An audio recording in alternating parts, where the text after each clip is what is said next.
Salut! Aujourd'hui, pas de dégustation whisky fromage, mais plutôt de l'explication. On me demande souvent, Fred, comment tu réalises tes mariages whisky et fromage. Donc j'ai décidé de faire une petite capsule explicative sur les accords que je réalise entre le fromage et le whisky, ou entre le whisky et le fromage.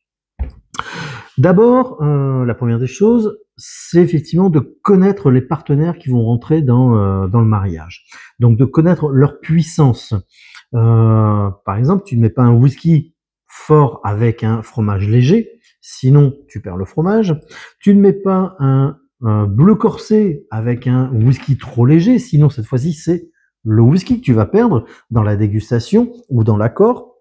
Donc il faut vraiment chercher l'équilibre des caractères, l'équilibre d'avoir une même puissance, voire une puissance équivalente, mais de rester effectivement sur une puissance qui s'équilibre.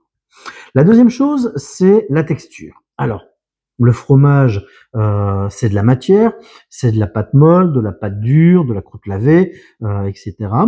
Le whisky, lui, ça va être plutôt de la chaleur et du grain. Le malt, le maïs, le seigle, voilà, c'est sur leur texture à l'un et l'autre qu'on va effectivement travailler. Si effectivement la texture du fromage fond et que le whisky se glisse dedans, c'est déjà que l'accord commence à fonctionner. Prenons par exemple un Saint-Nectaire, qui est un fromage doux comme une caresse. On va lui mettre en face un whisky qui sera plutôt rond, vanillé. Un fromage comme le Comté, qui est un fromage un peu plus sec, on va effectivement aller vers quelque chose de plus boisé, de plus épicé. Donc, on va travailler sur les textures de chacun. Ensuite, il faut décider d'un chemin à prendre. Alors, il y a trois chemins dans les accords, trois façons simples. C'est l'accord de similitude, l'accord de complémentarité et l'accord de contraste. La similitude, comme on dit, qui se ressemble s'assemble. Donc, on va chercher des notes et des saveurs chez l'un et chez l'autre qui se ressemblent pour les accorder. Alors, si j'ai effectivement des notes de champignons, des notes de vanille, des notes de sous-bois, des notes beurrées, je vais aller chercher ça chez le partenaire. Donc, ces fameuses notes de champignons pour faire effectivement la ressemblance, les notes de sous-bois et ainsi de suite. Le deuxième axe, le deuxième chemin sera effectivement l'accord de complémentarité, où là on va travailler sur des contrastes, par exemple le doux et le salé, le fumé et le crémeux. On va effectivement chercher ces légers contrastes, mais en même temps d'apporter ce qu'il manque à l'autre.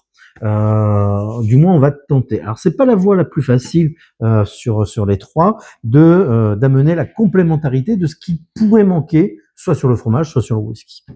Et enfin la troisième voie, c'est le contraste. Alors là on essaye de créer un choc, de créer une surprise entre les deux partenaires que l'on assemble, mettre effectivement un fromage bleu corsé avec un whisky tourbé. Ça marche effectivement systématiquement. Mais on va aller chercher d'autres surprises comme cela. Donc, c'est vraiment trois routes, trois chemins différents, toujours dans le même but, de chercher un équilibre dans l'accord. Et puis, tu arrives enfin au moment magique. Alors, là, c'est le moment de vérité. Une fois que tu as trouvé tes partenaires, analysé leurs saveurs et leurs arômes, bah tu vas goûter. Alors là, tu prends une gorgée tu prends un morceau de fromage, tu croques dedans, tu laisses fondre en bouche, tu prends une gorgée de whisky, tu mâches et tu avales. Et si effectivement dans ce moment tout se fond ensemble, tout se parle, rien ne s'écrase et qu'on retrouve effectivement cette équation mathématique du 1 plus 1 égale 3, c'est-à-dire une saveur plus une autre saveur égale une troisième saveur. On n'a pas effectivement le fromage qui écrase le whisky, on n'a pas le whisky qui écrase le fromage, c'est que c'est un accord réussi. Alors c'est pas évident, il faut tester, il faut effectivement goûter. C'est la clé de ces trois chemins à découvrir.